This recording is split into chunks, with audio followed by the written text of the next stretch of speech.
Oke,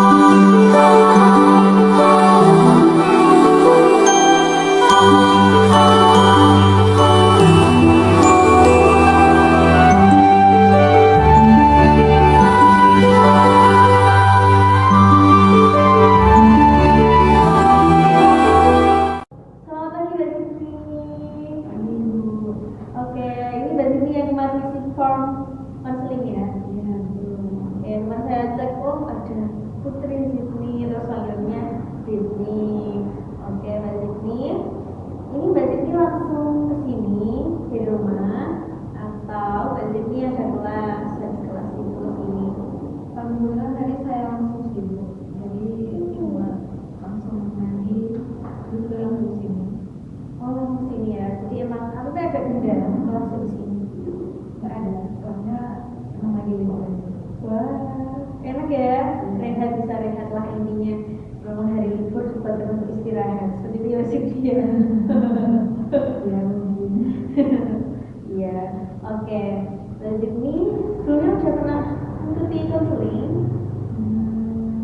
Belum pernah Bu. Oh, belum pernah.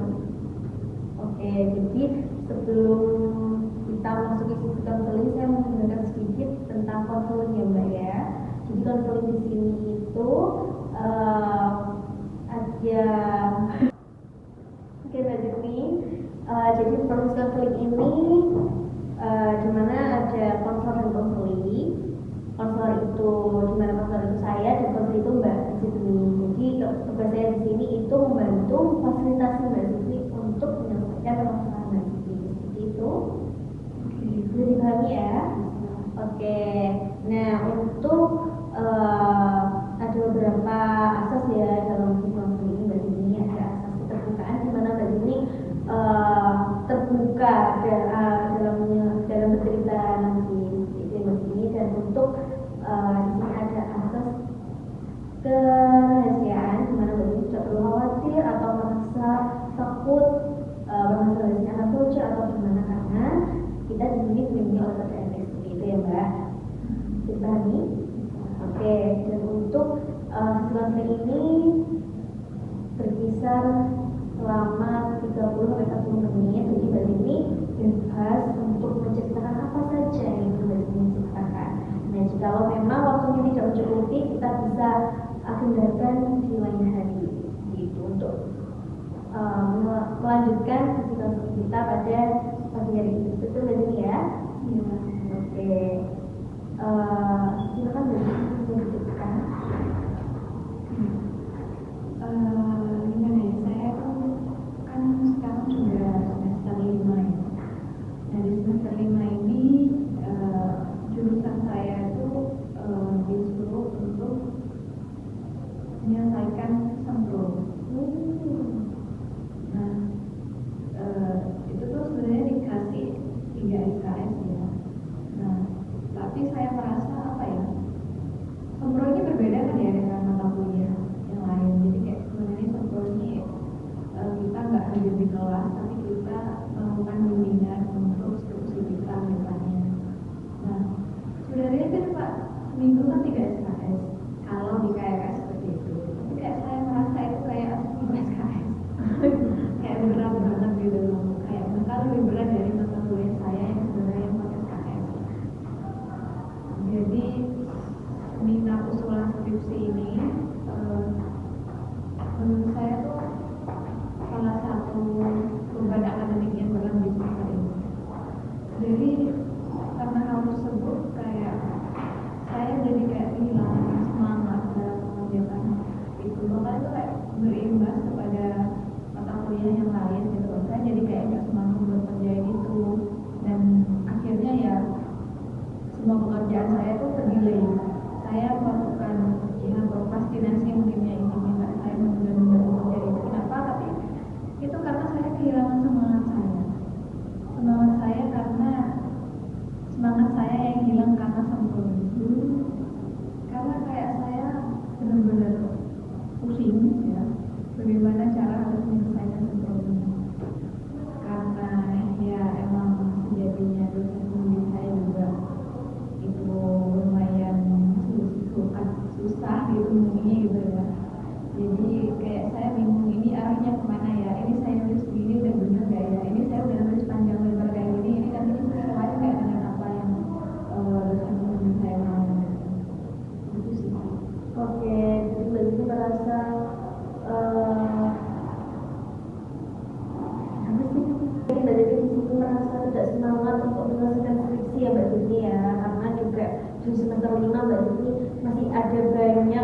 tugas dari mata kuliah lain, terus juga pemilihannya Mbak ini jarang seperti ya. Oke, bagaimana nih Mbak Zini bisa Mbak Zini? Bagaimana Mbak bisa masalah ini tuh mengaruhi diri Mbak Zini? Ya, karena saya merasa awalnya masalah ini adalah sebuah beban akademik ya. Saya emang mau menyelesaikannya, tapi kayak ketika dosen membimbing saya itu tidak jarang untuk bimbingan gitu loh, kan kayak saya tidak banyak mendapatkan feedback atau apa yang saya kerjakan itu ternyata salah. Jadi kayak di situ saya merasa itu kayak mempengaruhi hidup saya banget. Kayak ini merasa ini kan adalah sepertiga bagian skripsi ya, dimana itu adalah fokus dari setiap orang yang kuliah. Nah makanya saya emang take it serius ya khusus ini, dan mungkin karena saya terlalu serius, jadi ketika ada hal yang tidak sesuai dengan harapan saya kayak jadi kehilangan semangat gitu. Oke, tapi hal itu juga pastinya mengalami emosi, pikiran, dan perasaan Mbak Zini ya. Ya saya kayak apa ya, saya kayak jadi capek, kayak selalu merasa capek terus-terusan. Bahkan ketika saya tidak melakukan apa-apa, saya bahkan beberapa kali ini dalam semester ini saya tuh burn out gitu loh, gara-gara kayak ini harus saya kerjakan bagaimana gitu loh. Kayak masih sedikit lebih sensitif kalau ada orang-orang yang bertanya mengenai kelanjutan dari tugas saya. Oh gitu ya. Sensitif seperti apa Mbak? Kayak udah lah bisa tanya-tanya gitu. Kayak ya gitu. Oke Mbak Zini, kalau dari Mbak Zini sendiri bagaimana cara Mbak Zini itu melawan hal itu? Agar tetap semangat, menjaga semangat ya mengerjakan skripsi. Cara Mbak Zini itu ya itu yang belum saya paham. Makanya saya bisa serius. Oke, jadi nanti kita cari bersama-sama Mbak Zini ya. Nah, gimana nih Mbak Zini merasa tidak semangat skripsi waktu apa? Dan ketika saya tidak tahu harus melanjutkan ini seperti apa, kayak ini saya harus melakukan apa untuk skripsi ini, dan ketika dosen membimbing saya tidak bisa membimbing. Oke, berarti Mbak Zini itu merasa nggak ada semangat ketika nggak tahu ini harus dibawa kemana, kayak merasa kurang bimbingan seperti itu ya Mbak ya? Iya. Oke. Pandangan positif menurut Mbak Zini dari permasalahan Mbak Zini gimana? Apa ya?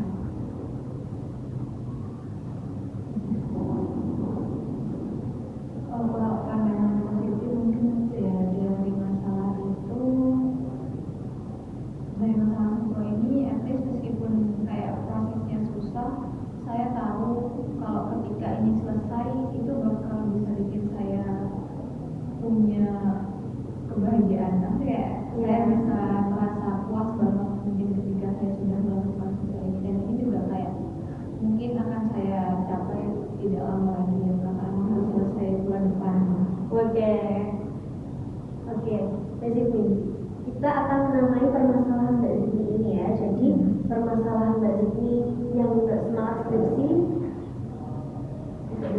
Ini positif, jadi kan saya bertanya ya, ketika Mbak Zini kapan waktu Mbak Zini tidak semangat mengerjakan skripsi. Nah sekarang saya mau tanya, kapan Mbak Zini semangat mengerjakan skripsi? Mungkin itu ibu pas waktu itu saya bimbingan, dan setelah bimbingan kan saya jadi tahu ini arahnya kemana.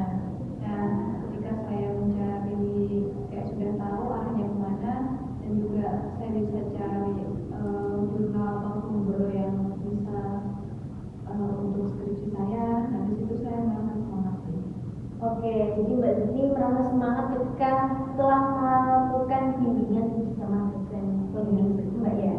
Nah, dari dua hal tersebut kita akan menamai sisi permasalahan positif dan permasalahan negatif. Jadi permasalahan positif dari sudut pandang positif tadi ketika Mbak Zidni melakukan bimbingan, ya kan?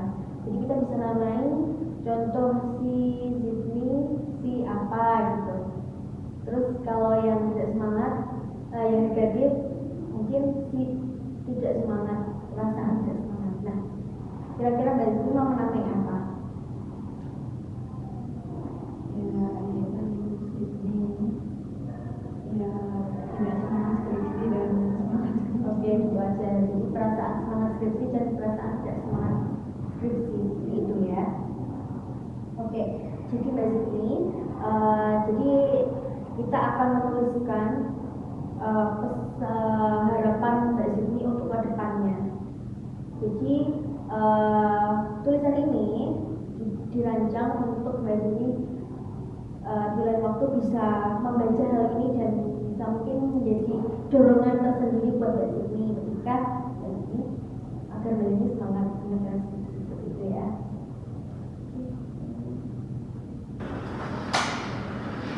Dan Mbak Zidni bisa menulis harapan Mbak Zidni ke depannya dan termasuk Mbak Zidni itu apa, gimana gitu.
Oke, sudah Mbak? Kalau sudah bilang ya.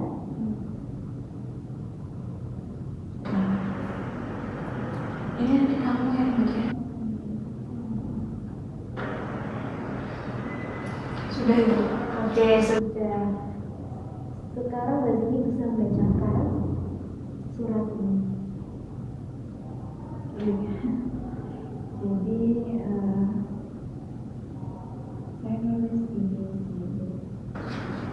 Mungkin hari ini semuanya untukku ini belum selesai, tapi bukan berarti karena itu aku tidak semangat dalam mengerjainnya, tapi aku lagi berusaha mencari semangat itu.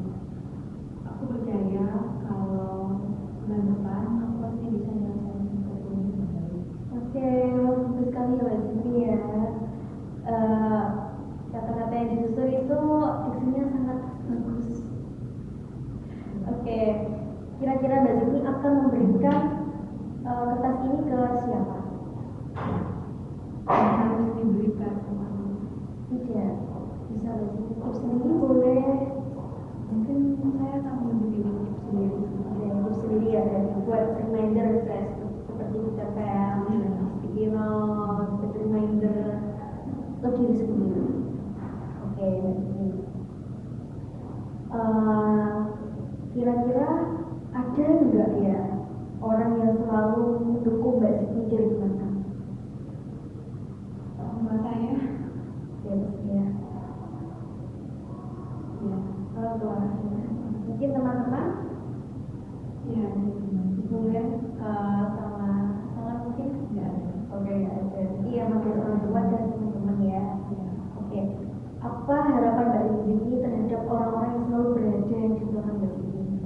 Mbak Siti? Ya, saya berharap mereka tetap mendukung saya dengan apapun keputusan saya, dan saya berharap sebaliknya juga mereka mendapatkan apa yang mereka usahakan. Oke. Kalau harapan Mbak Siti ke masalah kita? Ya, saya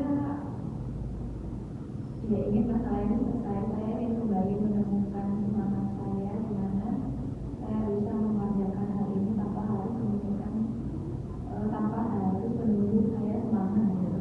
Oke, Mbak Siti, saya bisa merasakan lebih ini ya. Saya akan menyimpulkan permasalahan kita pada hari ini. Jadi Mbak Siti di sini merasakan tidak semangat, tidak ada seperti survival, semangat untuk menyelesaikan skripsi dikarenakan Mbak Siti kurang arahan dan bimbingan dari dosen pembimbing dan susahnya mencari referensi seperti ya Mbak Siti ya. Iya. Oke. Semangat menyelesaikan skripsi ketika dapat arahan dan referensi, sudah mendapatkan referensi yang sesuai dengan skripsi Mbak Siti. Sedangkan Mbak Siti merasa tidak semangat ketika Mbak Siti tidak ada arahan bimbingan, terus juga tidak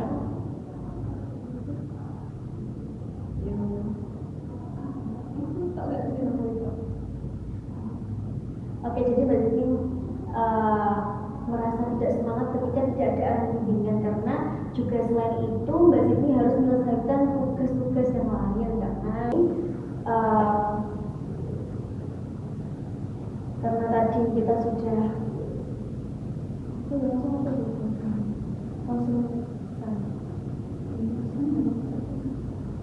Oke Mbak Siti ya, jadi Mbak Siti mungkin pernah mendengar ya kalimat manjada wajada. Nah, manjada wajada ini artinya siapa yang bersungguh-sungguh pasti akan mendapatkannya. Nah, ketika Mbak Siti semangat bersungguh-sungguh untuk menyelesaikan skripsi ini, saya yakin pasti bulan depan Mbak Siti juga akan menyelesaikan sempurna dengan tepat waktu. Seperti itu ya Mbak ya. Nah, seperti juga ada yang bilang usaha tidak akan pernah mengkhianati hasil.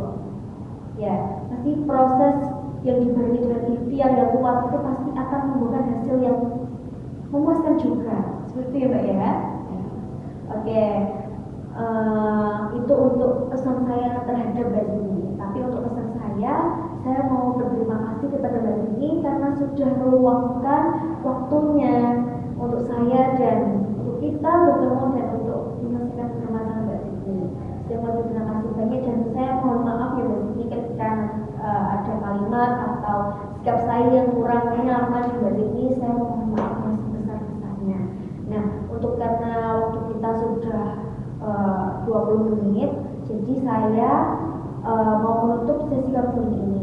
Dan jika dirasa konseling kita pada pagi hari ini kurang, Mbak Siti bisa menghubungi saya kembali untuk konseling lanjutan seperti itu. Jadi kita akan mengganti hari yang sekiranya cocok dua-duanya. Seperti itu ya Mbak ya. Ya, ini. Sebentar nih. Ya.